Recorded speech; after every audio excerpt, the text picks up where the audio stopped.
दरम्यान अजून एक मोठी बातमी अजित पवारांसंदर्भातलीच। बारामतीकरांना एकदा तरी मी सोडून इतर कोणीतरी आमदार मिळाला पाहिजे असं ते म्हणाले। इतर कोणी आमदार मिळाल्यानंतर माझ्या कारकिर्दीसोबत तुलना करा असं त्यांनी म्हटलंय। मी आता 65 वर्षांचा झालेलो आहे, त्यामुळे पुन्हा एकदा अजित पवार बारामतीतनं न लढण्याचे संकेत देतात का हे बघावं लागेल, कारण ह्या आधी सुद्धा एकदा अजित पवारांनी असं म्हटलेलं होतं आणि पुन्हा एकदा त्यांचं हे विधान म्हणजे बारामतीतनं अजित पवार लढणार नसल्याचे हे संकेत कदाचित असू शकतात। बारामतीकरांना एकदा तरी मी सोडून इतर कोणी आमदार मिळाला पाहिजे असं ते म्हणाले। सोबतच इतर कोणी मग आमदार मिळाल्यानंतर माझ्या कारकिर्दीसोबत त्याची तुलना करा असं देखील त्यांनी म्हटलंय आणि सोबतच मी आता 65 वर्षांचा झालो असं देखील त्यांनी नमूद केलं। एका अर्थी अजित पवारांचे बारामतीतनं न लढण्याचे हे संकेत मानावे लागतील। या आधी सुद्धा अजित पवारांनी एका कार्यक्रमात अशा पद्धतीचे संकेत दिलेले होते, बारामतीतनं न लढण्याचे संकेत दिलेले होते। दरम्यान लोकसभेतल्या आतापर्यंतची त्यांची कामगिरी पाहता आणि विशेषतः अजित पवार गटाला लोकसभेत मिळालेलं अपयश पाहता या अपयशामुळे अजित पवारांनी हा निर्णय घेतलाय का किंवा अशा पद्धतीचे संकेत ते देतात का हे बघणं देखील तितकंच महत्त्वाचं ठरणार आहे। देविदास राखुंडे आपले प्रतिनिधी आपल्यासोबत फोनलाईन वरून जोडले गेलेत। देविदास, काय सांगाल, अजित पवारांच्या वाक्याचा नेमका काय अर्थ काढायचा? निश्चितच सौरभ, आज बारामतीमध्ये अजित पवारांनी कार्यकर्त्याशी संवाद साधलेला आहे।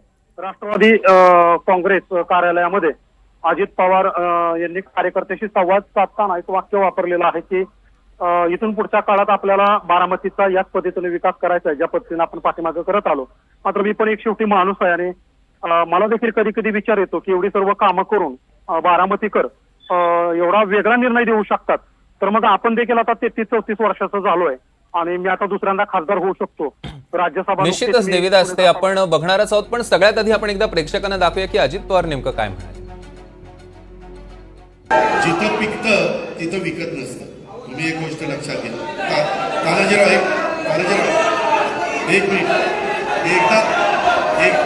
एकदा काय झालं पाहिजे, बारामतीकरांना कोणतरी मी सोडून आमदार मिळाला पाहिजे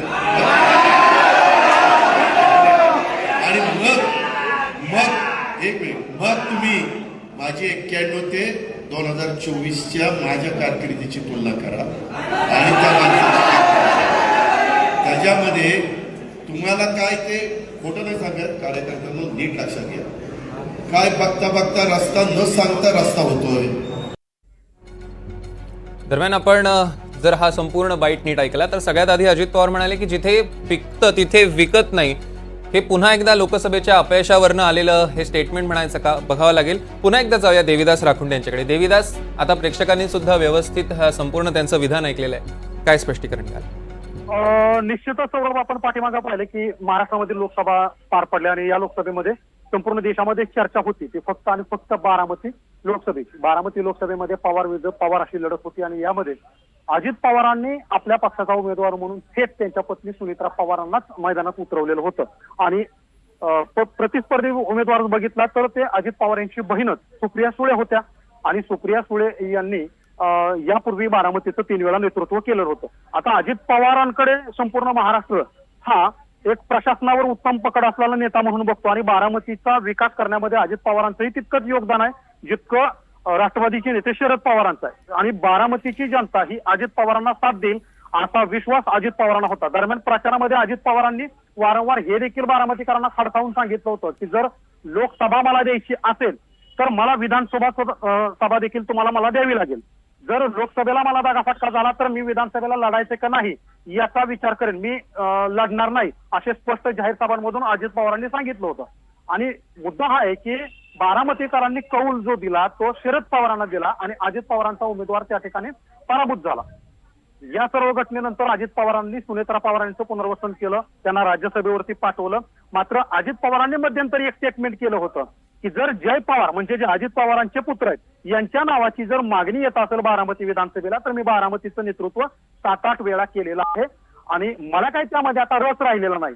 खरं तर याच दिवशी खरं तर अजित पवारांनी आपला मास्टर स्ट्रोक जो आहे तो बोलून दाखवला होता की मला आता बारामती लढायची नाही। देविदास, तुम्हाला थोडंसं थांबवतो। अमोल मिटकरी आपल्यासोबत फोनलाईन वरून जोडले गेले आहेत। अमोलजी, स्वागत आहे तुमचं एनडीटीव्ही मराठीमध्ये। आपण बघतोय अजित पवारांनी आत्ताच असं एक विधान केलेलं आहे की बारामतीकरांना मी सोडून कोणीतरी दुसरा आमदार मिळायला हवा म्हणून. मी विधानच ऐकलं नाही, मला ऐकवता का जरा? नक्की नक्की तुम्हाला एकदा विधान ऐकवतो. जिथं पिकतं तिथं विकत नसतं. तुम्ही एक गोष्ट लक्षात घ्या. तानाजीराव एक मिनिट. एकदा काय झालं पाहिजे, बारामतीकरांना कोणतरी मी सोडून आमदार मिळाला पाहिजे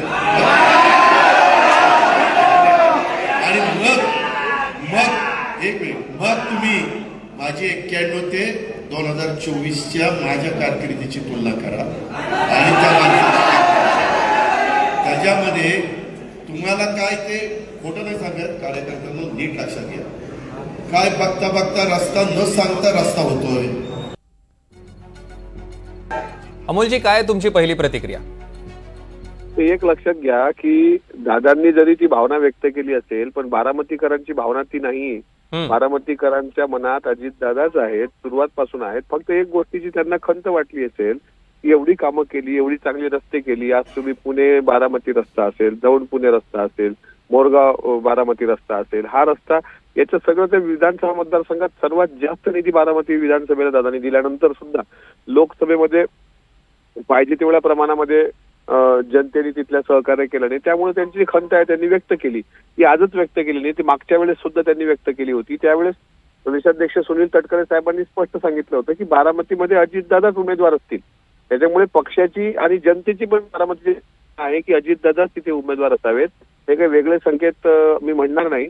आणि जनता शेवटी सर्वोच्च असते लोकशाहीमध्ये, पण एवढं काम करून सकाळपासून सातत्यानं जनतेची कामं करून सुद्धा सर्व धर्माला न्याय देण्याचा प्रयत्न करून सेक्युलर विचारधारेशी प्रामाणिक राहून सुद्धा जर मग पाहिजे तसं यश लोकसभेत भेटलं नाही तर ती खंत दादांनी कार्यकर्त्यांशी बोललेली भावना ती म्हणतो.